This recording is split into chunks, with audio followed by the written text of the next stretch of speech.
Hello बच्चों, तो कैसे हैं आप लोग?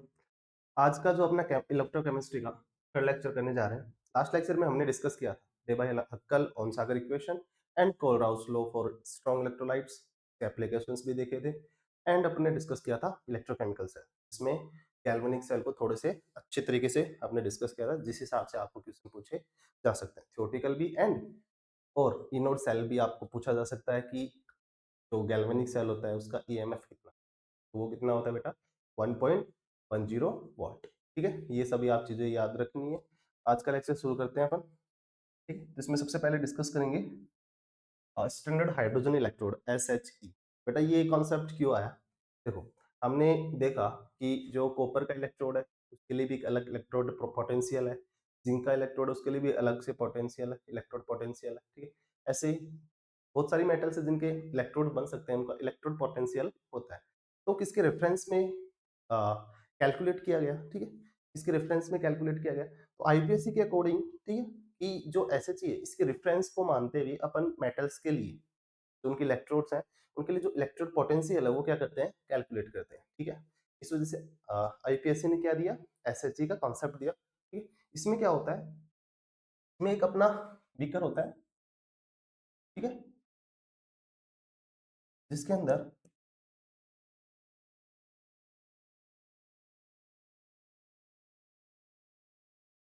1 मोलर 1 मोलर प्रेजेंट होता है। ठीक है, एंड यहाँ का जो टेम्परेचर होता है वो स्टैंडर्ड टेम्परेचर कंडीशन में लेते हैं। ठीक है, यहाँ पे ग्लास की ट्यूब होती है। ठीक है बेटा, ग्लास की ट्यूब होती है जिसमें एक वायर की हेल्प से, ठीक है, वायर की हेल्प से अपन क्या करते हैं, यहाँ पे एक प्लेटिनम का इलेक्ट्रोड लेते हैं। प्लेटिनम का इलेक्ट्रोड लेते हैं। प्लेटिनम का इलेक्ट्रोड क्यों लिया बेटा?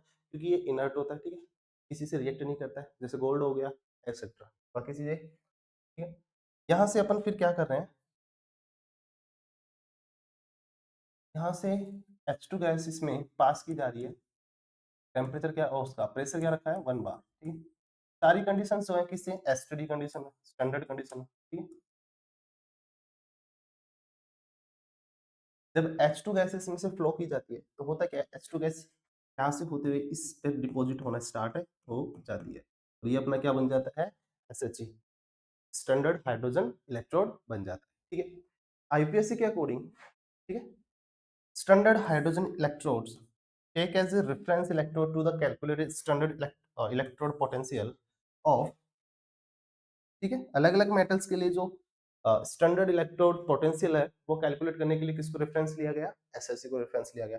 Electro potential of SSC is consider 0.0 volt. और पूछा गया कि इसका जो खुद का इलेक्ट्रोड पोटेंशियल हो कितना रखा जाए, तो आईपीएससी ने बोला कि 0 रख लो। ठीक है, ताकि अपने को भी आसानी रहे कैलकुलेशन करने में। ठीक है, तो अपन यहाँ से देखें।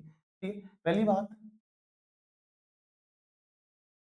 बात क्या, एसएचजी क्या है? रेफरेंस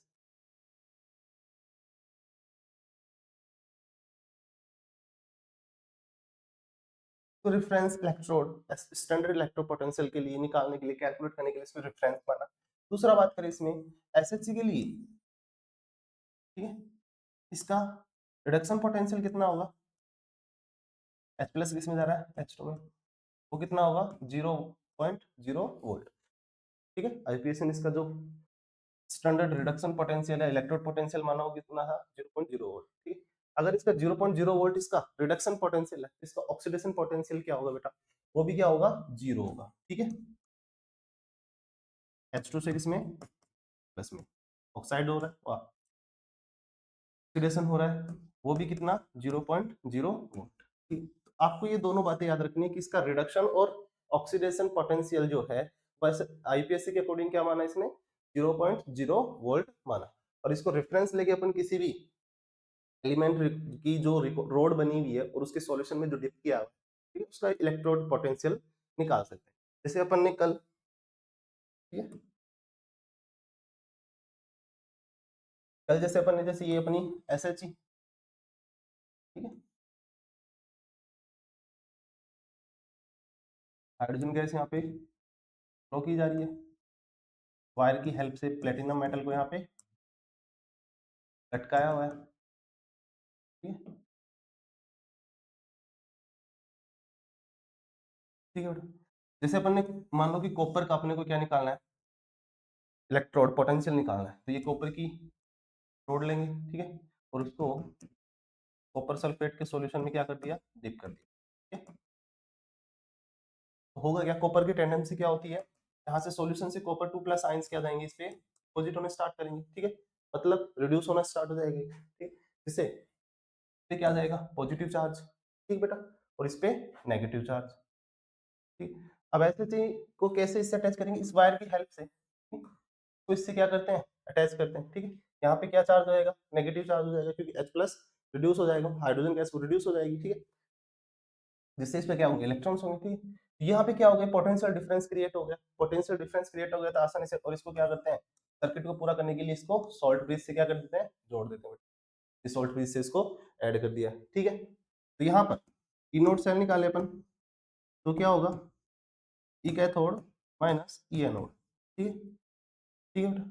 यहाँ पर एनोड के फॉर्म में कौन है, लेफ्ट साइड एसएच, और इसका रिडक्शन पोटेंशियल क्या होता है, 0, इसका मतलब जो सेल के लिए इनोड सेल आएगा वही कितना हो जाएगा,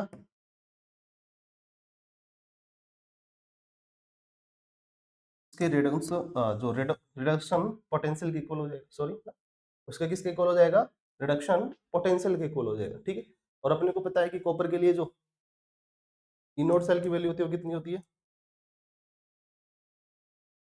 0.34 वोल्ट, जो कैलकुलेट किससे की गई है, एसएचजी की हेल्प से कैलकुलेट की गई है।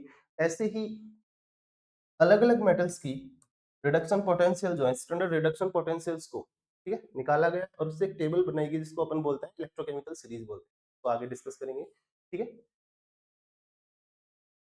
इलेक्ट्रोकेमिकल सीरीज, ठीक है। SRP of this element, SRP of each element is calculated with reference of SSE and, ठीक है, arrange in series is called electrochemical series, ठीक है।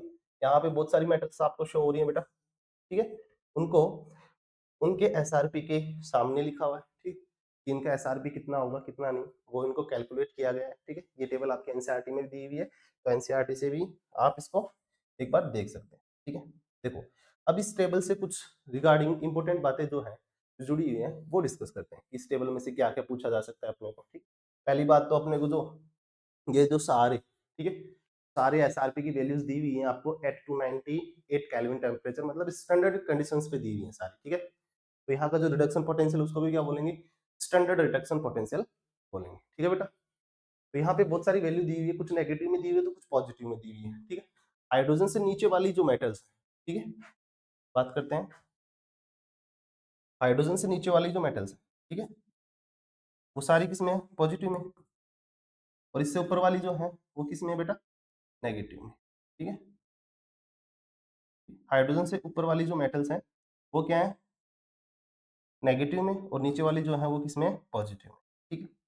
एक बात ये आपको ये याद रखनी है, ठीक है, कि हाइड्रोजन से नीचे वाली जो मेटल्स हैं, ठीक है, उनका जो स्टैंडर्ड रिडक्शन पोटेंशियल वो किस में दिया हुआ है, पॉजिटिव वैल्यू में दिया हुआ है, और इसका ऊपर वाले का नेगेटिव वैल्यू में, ठीक है बेटा। दूसरी बात, कल हमने डिस्कस किया था जिसका एसआरपी ज्यादा होगा उसकी टेंडेंसी रिड्यूस होने की ज्यादा होगी, इसका मतलब ये है कि वो एक ऑक्सीडाइजिंग एजेंट की तरह काम कर सकता है, ठीक है। कि अपन टॉप से बॉटम जा रहे हैं, ठीक है, तो एसआरपी क्या हो रहा है, इंक्रीज, मतलब टेंडेंसी टू गेट रिड्यूस,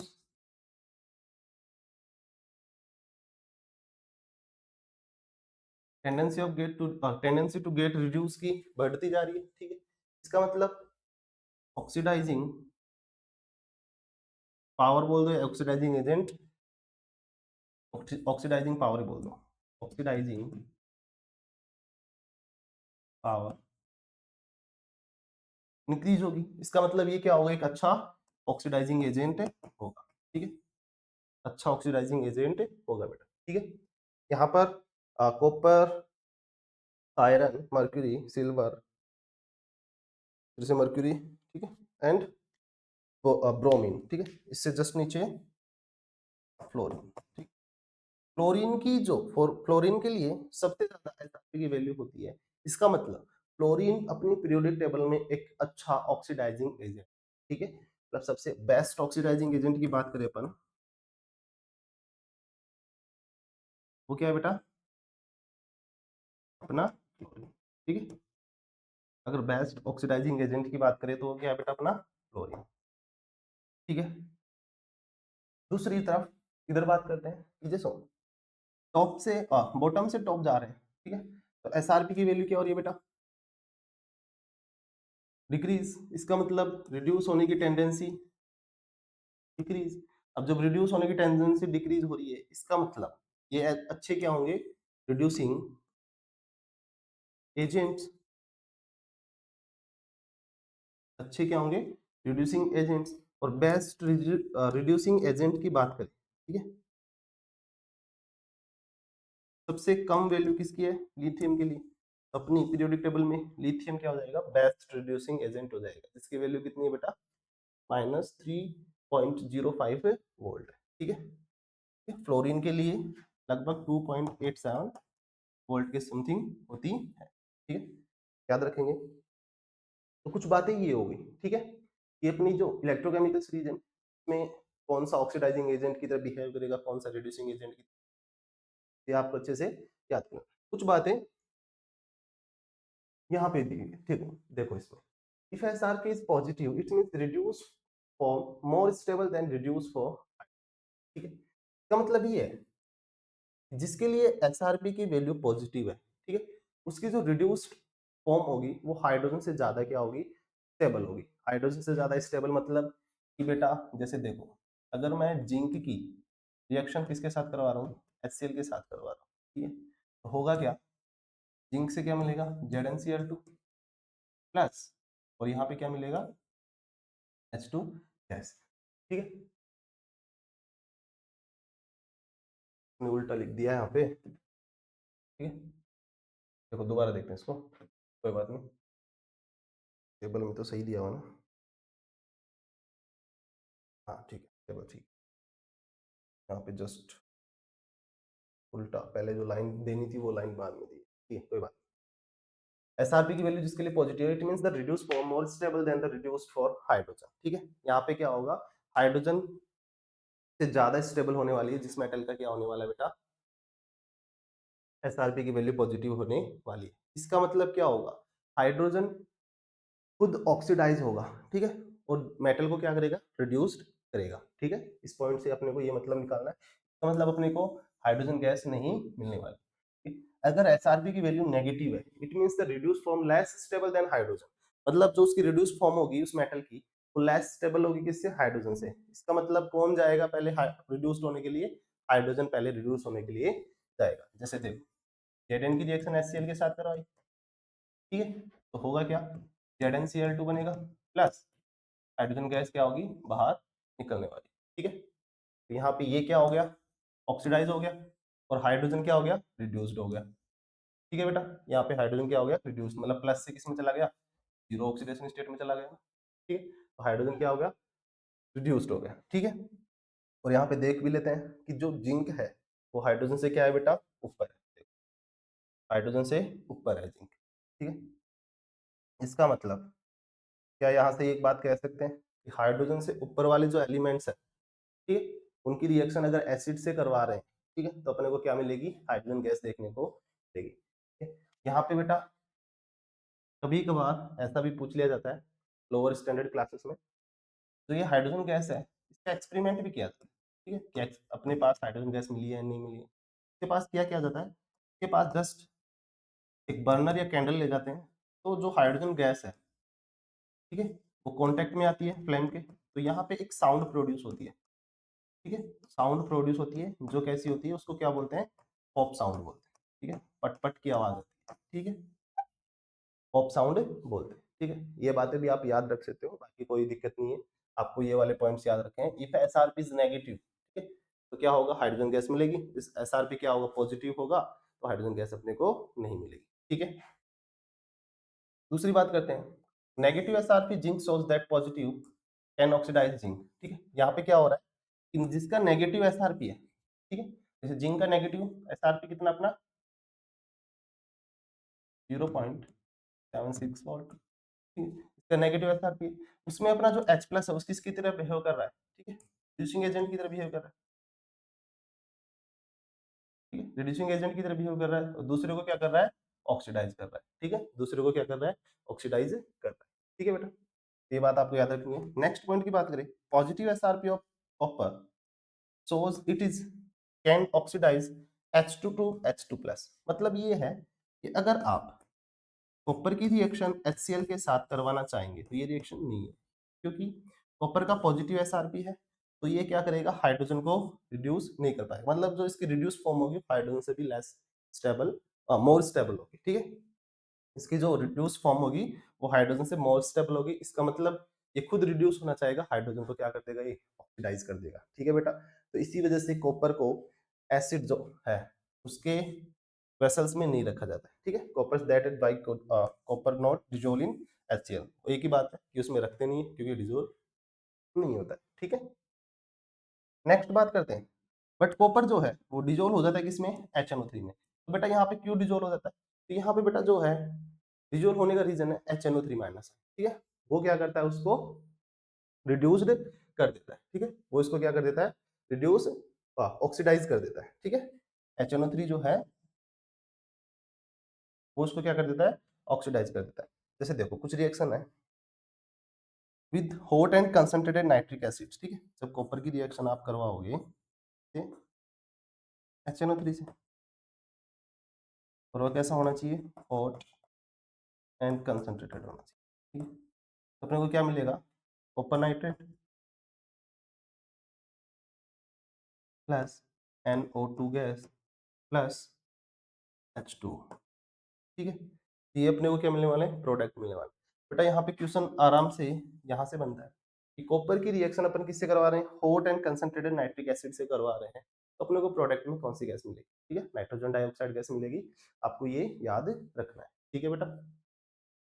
दूसरी बात, अगर cold and dilute nitric acid के साथ करवा रहे हैं, ठीक है, कॉपर है इसकी रिएक्शन करवा रहे हैं HNO3 कैसा है, कोल्ड एंड डाइल्यूट, तो अपने को कौन सी गैस मिलने वाली है, कॉपर नाइट्रेट, तो ऐसे कैसे मिलेगा, प्लस अपने को NO गैस मिलने वाली प्लस H2O मिलने वाला, तो ये दो प्रोडक्ट है तो दोनों में सेम है, बट यहाँ पे गैस का डिफरेंस है, ठीक है, यहाँ पे नाइट्रोजन डाइऑक्साइड, यहाँ पे नाइट्रोजन ऑक्साइड गैस मिल रही है, ठीक है, मोनोऑक्साइड भी बोल सकते हैं, नाइट्रोजन मोनोऑक्साइड भी बोल सकते हैं, ठीक है, तो अपने को ये देखने को मिल रहा है, ठीक है, तो आपके ये सारे पॉइंट इलेक्ट्रोकेमिकल सीरीज से रिगार्डिंग है जो है वो आपको सारे याद रखने, ठीक है,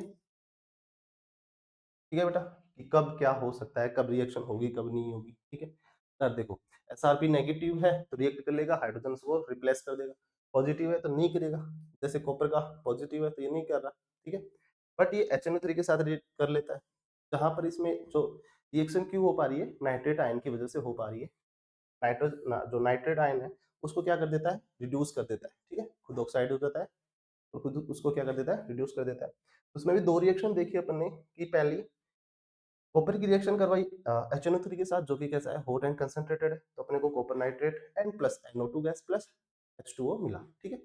दूसरी रिएक्शन अपने ने करवाई कि कॉपर की रिएक्शन HNO3 जो कैसा है, कोल्ड एंड डाइल्यूट है, तो अपने को क्या क्या मिलता है, nitric acid, copper nitrate and nitrogen monoxide plus water, ये अपने को देखने को मिलता है, ठीक है। नेक्स्ट बात करते हैं एप्लीकेशंस की, ठीक है, एप्लीकेशंस ऑफ इलेक्ट्रोकेमिकल सीरीज, ठीक है, ऑक्सीडाइजिंग और रिड्यूसिंग पावर का पता लगा सकते हैं, ठीक है, कि एसआरपी की वैल्यू इंक्रीज हो रही है तो टेंडेंसी होगी रिड्यूस होने की, तो वो कैसा होगा, एक अच्छा ऑक्सीडाइजिंग एजेंट होगा, अगर एसआरपी की वैल्यू डिक्रीज हो रही है, टेंडेंसी रिड्यूस होने की कम होगी, तो अच्छा क्या होगा, एक रिड्यूसिंग एजेंट होगा, ठीक है, तो ये आपको पहले ही क्लियर हो चुका है, ठीक है,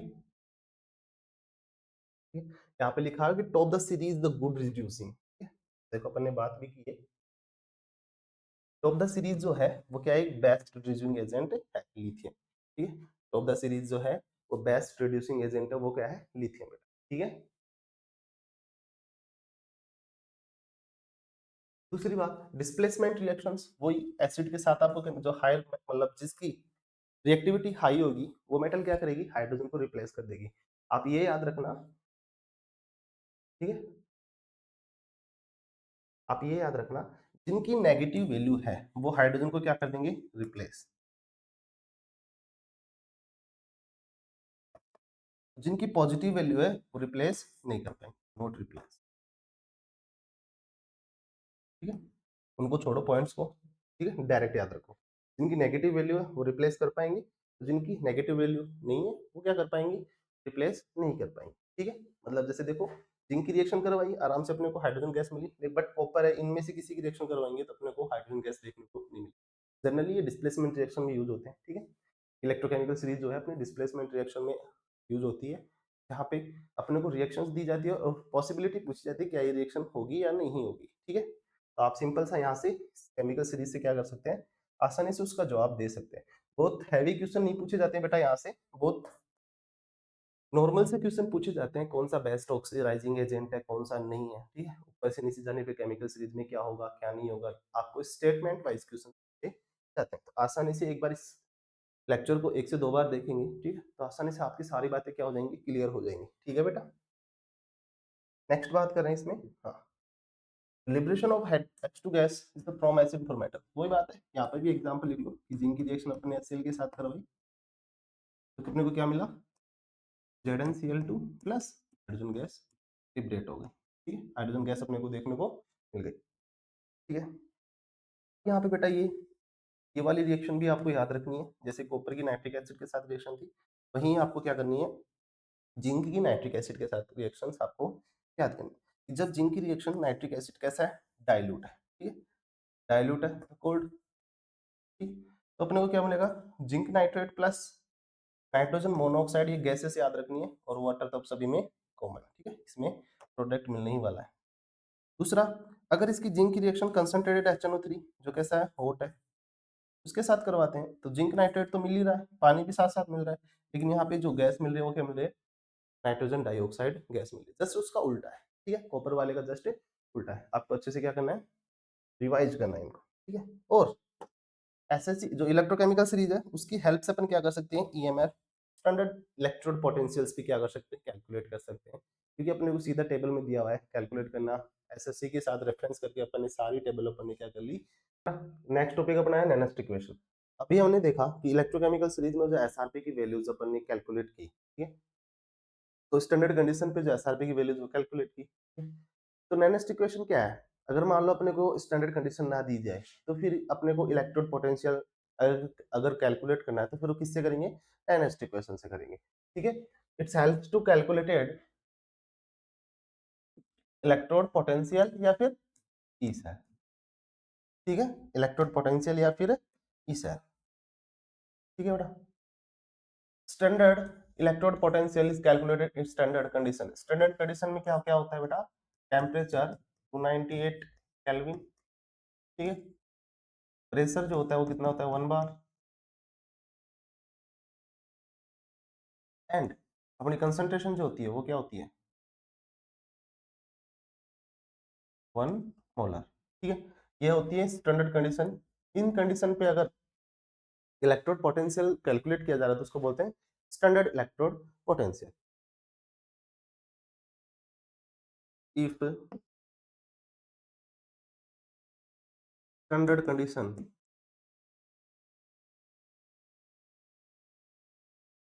is not given, then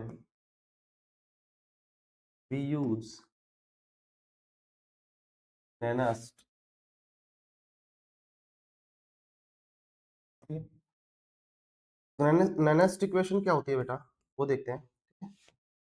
ये हमने कोई आप रिएक्शन ली किसी इलेक्ट्रोड के लिए, Mn प्लस ने n इलेक्ट्रॉन लिए और क्या बना लिया इसमें, m बना लिया, ठीक है। ये किसी मेटल के इलेक्ट्रोड की हाफ रिएक्शन, ठीक है, तो इससे अपन NANAST इक्वेशन क्या लिखेंगे, ठीक है, E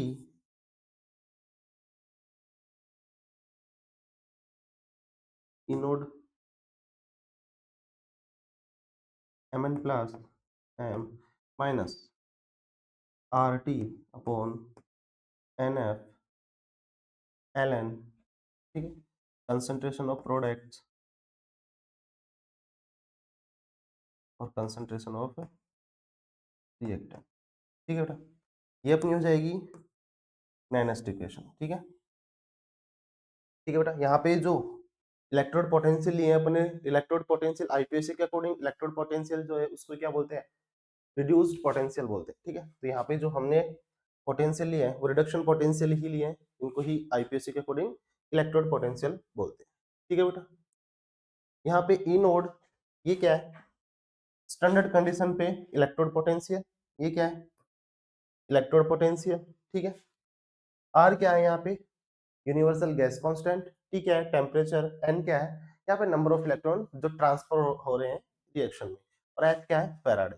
ठीक है बेटा, तो बाकी सब ये कुछ आर अपना universal constant,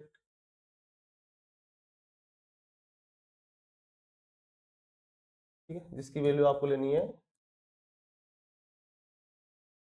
joule kelvin inverse mole inverse. ठीक है, ठीक है, अपना टेम्परेचर। एन क्या है, नंबर ऑफ इलेक्ट्रॉन जो क्या हो रहे हैं, ट्रांसफर हो रहे हैं। ठीक है, और एफ क्या है अपना, फैराडे।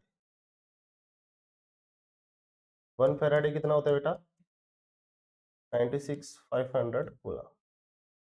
ठीक है, अगर ये सभी वैल्यूज मैं इस इक्वेशन में पुट करता हूँ, ठीक है, ये सभी वैल्यूज इस इक्वेशन में पुट करता हूँ, मेरे को देखने को क्या मिलेगा,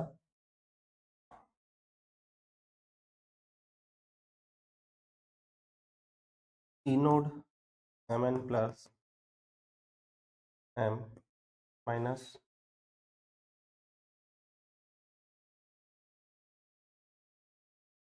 2 डायरेक्ट पुट करते हैं, इससे पहले एक इक्वेशन और बन सकती है। ठीक है, हमने सब कुछ डायरेक्ट पुट किया है, तो 529 upon N log M M N plus. ठीक है बेटा, एक इक्वेशन अपने पास ये बन गया थी। ठीक है, इफ एम कंसंट्रेशन जो सॉलिड में, तो मैं 1 मानता हूँ। ठीक है, सॉलिड के लिए कंसंट्रेशन क्या मानते हैं, 1। तो अपने पास ये फॉर्मूला अब क्या होने वाला है बेटा, रिडक्शन पोटेंशियल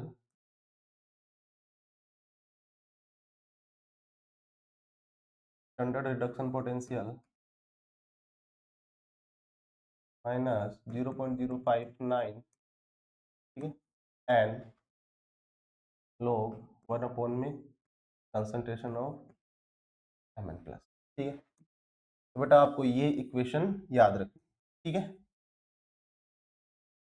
क्वेश्चन आपसे पूछे जाएंगे, आपको अगर एम एन प्लस की कंसंट्रेशन दी जाए, ठीक है, तो आप इस इक्वेशन से इलेक्ट्रोड पोटेंशियल कैलकुलेट कर सकते हैं। ठीक है, तो आपको ये इक्वेशन याद रखनी है बेटा। ठीक है, नेक्स्ट बात करें अगर,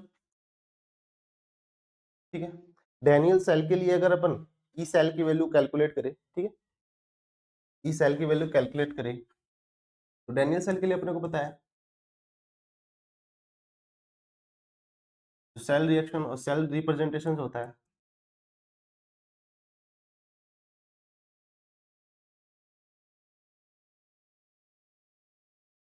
salt bridge copper 2 plus aqueous में है, वो किस में जाएगा, कॉपर में। तो ये अपने पास डैनियल सेल के लिए रिप्रेजेंटेशन होता है, सेल रिप्रेजेंटेशन होता है। ठीक है, अगर मैं सेल रिएक्शन लिखूं यहाँ पे डैनियल सेल के लिए जेड एन सॉलिड में, ठीक है बेटा, तो यहाँ पे कॉपर +2 एक्वस में, तो अपने पास क्या होगा, जेड एन चला जाएगा +2 में और कॉपर रिड्यूस हो जाएगा। ठीक है, अगर इसके लिए मैं ई सेल लिखूं, ठीक है, अपने को पता है ई सेल निकालने का ई कैथोड माइनस ई एनोड। ठीक है, इलेक्ट्रोड पोटेंशियल अपने को कैथोड में से किसका माइनस करना पड़ेगा, इलेक्ट्रोड पोटेंशियल एनोड का माइनस करना पड़ेगा। ठीक है, इन दोनों के लिए इस इक्वेशन से, इस वाली इक्वेशन से रिडक्शन पोटेंशियल अपन निकाल के यहाँ पे वैल्यू पुट करते हैं, तो अपने पास ई सेल की जो वैल्यू आती है वो क्या आती है, E naught cell minus 0.059 upon 2 log Z+2 की कंसंट्रेशन अपॉन में कॉपर+2 की कंसंट्रेशन। तो डैनियल सेल के लिए ई सेल का जो फॉर्मूला है देखने को मिलता है वो क्या मिलता है बेटा अपने को, ये वाला फॉर्मूला देखने को मिलता है। ठीक है, अगर इन जर्नल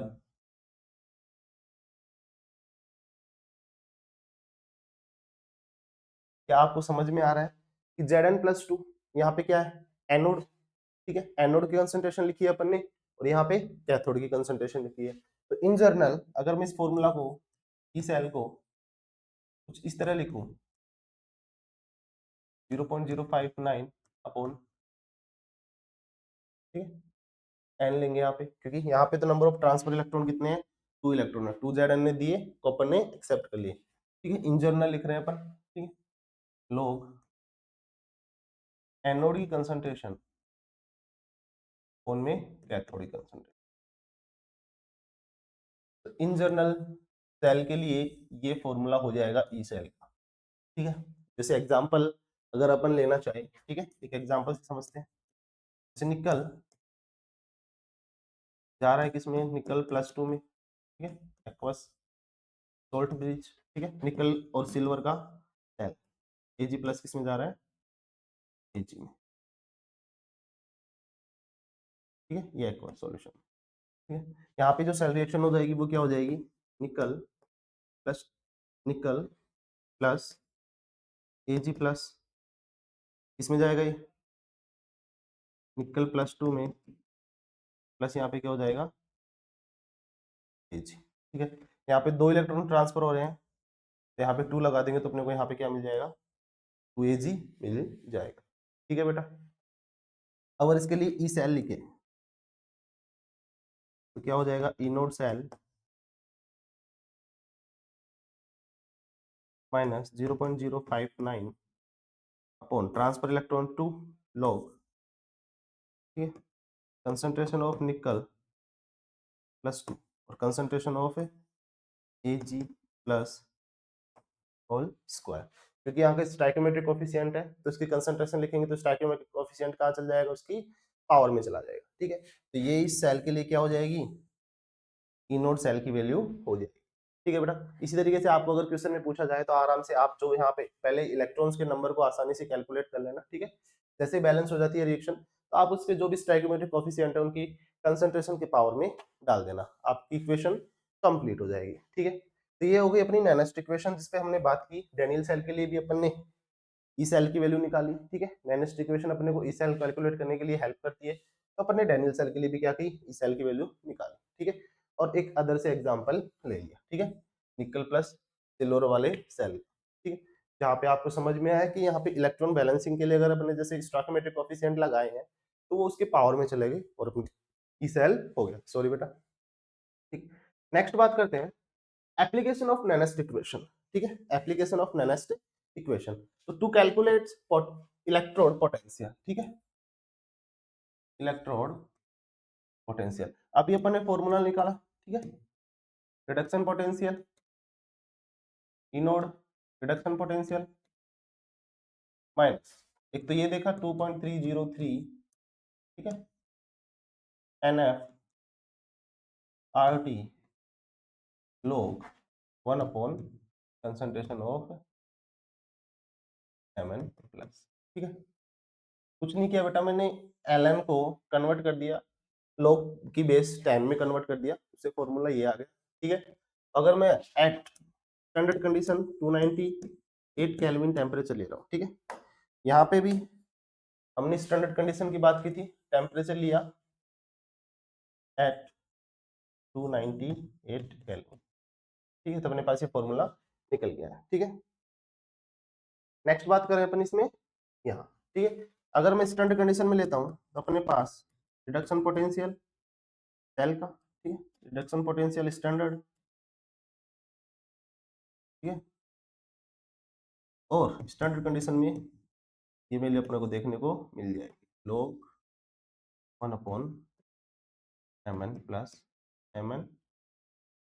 ठीक है, कंसंट्रेशन। तो ये इस फॉर्मूले से अपन क्या कर सकते हैं, इलेक्ट्रोड पोटेंशियल कैलकुलेट कर सकते हैं। ठीक है बेटा, तो पहला एप्लीकेशन हो गया इलेक्ट्रोड पोटेंशियल कैलकुलेट करना। ठीक है, नेक्स्ट बात करते हैं अपन टू कैलकुलेट ई सेल, ठीक है। तो अपन किसी सेल रिएक्शन के लिए क्या कर सकते हैं, कैलकुलेट कर सकते हैं ई सेल, ठीक है। कैसे, ई सेल निकालेंगे तो उसका ई कैथोड माइनस ई एनोड, ठीक है। उससे पास अपने पास ई सेल निकल के आएगा, E naught cell minus 0.059 upon N log concentration upon anode और कंसंट्रेशन अपॉन कैथोड, ठीक है। तो अपन क्या कर सकते हैं, ई सेल निकाल सकते हैं। मान लो अपने को सेल रिएक्शन कुछ इस तरीके से दी है, ए बी दे रहा है अपने को सी सी प्लस डी, इसके लिए क्या लिखेंगे,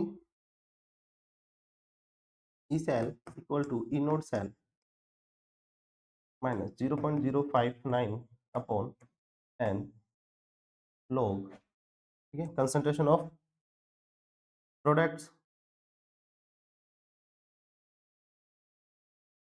पावर में डी चला गया, कंसंट्रेशन ऑफ ए इसकी पावर, कंसंट्रेशन ऑफ बी और इसकी, ठीक है।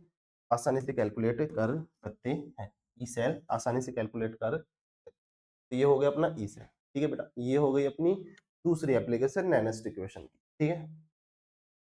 तो यहाँ पे अपन, ठीक है बेटा, नेक्स्ट एप्लीकेशन की बात करें तो calculate electrode potential for hydrogen electrode, ठीक है। कि अपन कैलकुलेट कर रहे हैं किसके लिए, electrode potential for hydrogen electrode SHE के लिए, ठीक है। तो अपने को पता है एसएचई में जो सेल रिएक्शन होती है वो क्या होती है, 2H प्लस 2 इलेक्ट्रॉन लेके रिड्यूस हो जाता है किसमें, H2, ठीक है बेटा।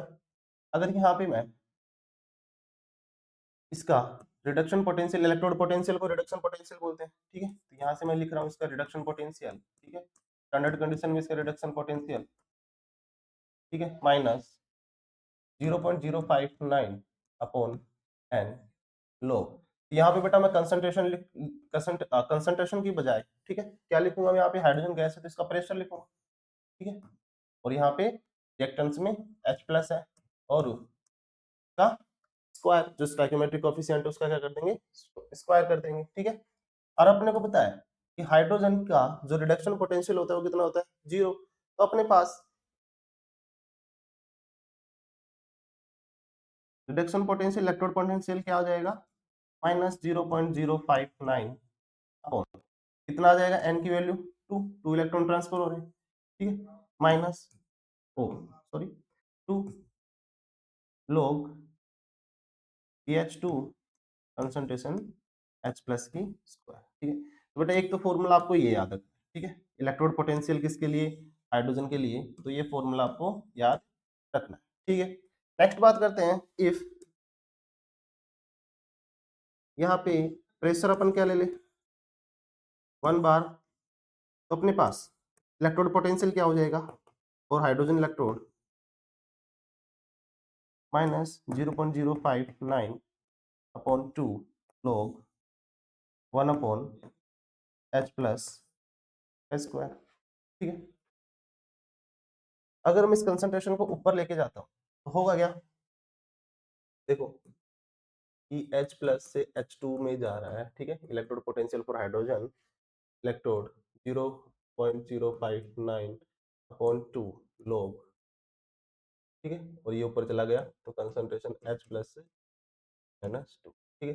ये माइनस इसके आगे आएगा, ठीक है।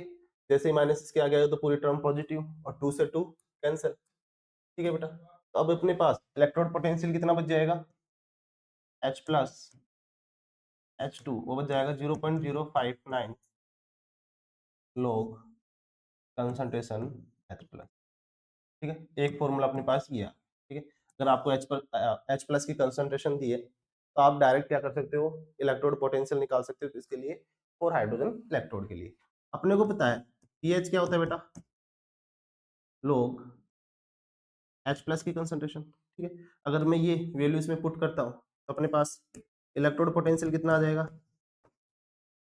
0.059, कितना हो जाएगा पीएच, और यहाँ पे आगे क्या हो जाएगा, माइनस का साइन लग जाएगा।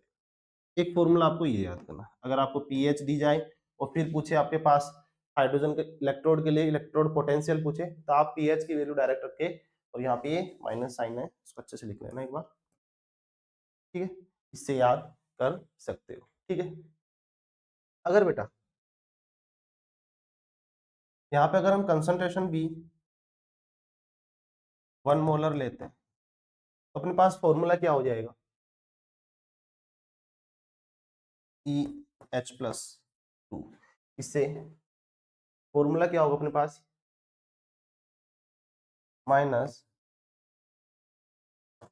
0.059, इक्वेशन फर्स्ट लिख लो इसको, यहाँ पे इक्वेशन फर्स्ट नाम, ठीक है, अपॉन 2 log pH2 हो जाएगा प्रेशर, क्योंकि हमने कंसंट्रेशन तो क्या ले ली, 0 ले ली। एक फॉर्मूला ये भी याद रखना है, ठीक है। तो बेटा ये हो गई नेक्स्ट इक्वेशन के कुछ एप्लीकेशन, बाकी जो बचे हुए एप्लीकेशन है वो नेक्स्ट क्लास में करेंगे। उससे पहले अपन क्या करते हैं, कुछ क्वेश्चन से सोल्व कर लेते हैं बेटा, ठीक है। पहला क्वेश्चन क्या है अपना, तो पहला क्वेश्चन है the standard potential for the standard hydrogen electrode SHG is 0 volt, ठीक है। अपने को पता ही है कि इसका स्टैंडर्ड रिडक्शन पोटेंशियल बोलो या इलेक्ट्रोड पोटेंशियल बोलो या फिर इसका ऑक्सीडेशन पोटेंशियल बोलो, क्या है, 0 आने वाला है, ठीक है। तो इसका आंसर क्या हो जाएगा, 0 वोल्ट, ठीक है बेटा। नेक्स्ट बात करते हैं, in the electrochemical series the species a species which higher reduction potential, higher reduction potential का मतलब एसआरपी की वैल्यू क्या है, ज्यादा, एसआरपी की वैल्यू ज्यादा है बेटा, ठीक है। तो टेंडेंसी क्या होती है उसकी, रिड्यूस होने की, टेंडेंसी टू गेट रिड्यूस बढ़ जाती है। इसका मतलब बिहेव कैसे करती है, एक ऑक्सीडाइजिंग एजेंट की तरह बिहेव करती है, act as a strong oxidising agent, ठीक है। तो अपना पहला ही आंसर यहाँ पे क्या हो जाएगा, राइट हो जाएगा, ठीक है। ये इलेक्ट्रोकेमिकल सीरीज में देखा था बेटा, ठीक है। नेक्स्ट बात करते हैं, which of the following in the strongest reducing agent, strongest reducing agent क्या होगा, जिसके लिए मोर नेगेटिव वैल्यू होगी किसकी, एसआरपी की। और अपन ने देखा था मोर नेगेटिव वैल्यू किसके लिए होती है, लिथियम के लिए। तो अपना आंसर क्या हो जाएगा, लिथियम, ठीक है बेटा। बेस्ट रिड्यूसिंग एजेंट भी हमने यही लिखा था, ठीक है। नेक्स्ट क्वेश्चन है, if any metal has a positive standard reduction potential it means, ठीक है, पॉजिटिव रख रहा है मतलब एसआरपी की वैल्यू ज्यादा है, ठीक है। वो किसकी तरह बिहेव करेगा, ऑक्सीडाइजिंग एजेंट की तरह बिहेव करेगा, तो ठीक है। तो क्या हो जाएगा बेटा, ऑक्सीडाइजिंग एजेंट की तरह बिहेव कर रहा है मतलब दूसरे को ऑक्सीडाइज, खुद को क्या कर लेगा, इजीली रिड्यूस कर लेगा। और आंसर क्या हो जाएगा, second, it is easily reduced, ठीक है। नेक्स्ट क्वेश्चन की बात करते हैं, copper can not displace in zinc from ZnSO4 solution, ठीक है। Reason, copper has the higher reduction potential than zinc. देखो होता क्या है, जिंक के लिए जो रिडक्शन पोटेंशियल की वैल्यू अपनी वो कितनी है, ये है 0.76 वोल्ट माइनस में, और कॉपर के लिए जो है वो कितनी है, 0.34 वोल्ट। तो बेटा यहां से याद रखना, मोर नेगेटिव एसआरपी ये act a good reducing agent, मतलब ये है जिसकी नेगेटिव ज्यादा वैल्यू होगी एसआरपी की, वो एक गुड रिड्यूसिंग एजेंट की तरह काम करेगा, ठीक है। और यहाँ पर अपन ने क्या करवा रहे हैं कि कॉपर की रिएक्शन करवा रहे हैं ZnSO4 के साथ, ठीक है। तो बेटा ये खुद एक रिड्यूसिंग एजेंट, अच्छा रिड्यूसिंग एजेंट है, तो ये इस कॉपर से रिड्यूस्ड क्यों होगा, मतलब इससे डिस्प्लेस क्यों होगा, तो इससे डिस्प्लेस नहीं होगा। क्यों नहीं होगा, क्योंकि इसका देखो रीजन दिया हुआ कि हायर रिडक्शन पोटेंशियल होता है, मतलब पॉजिटिव रिडक्शन पोटेंशियल होता है। तो बेटा यहाँ पे जो असर्शन है वो भी सही है, रीजन है वो भी सही है, और इसका करेक्ट एक्सप्लेनेशन भी है ये, ठीक है बेटा। तो अपना आंसर कौन सा हो जाएगा, फर्स्ट आंसर हो जाएगा, ठीक है।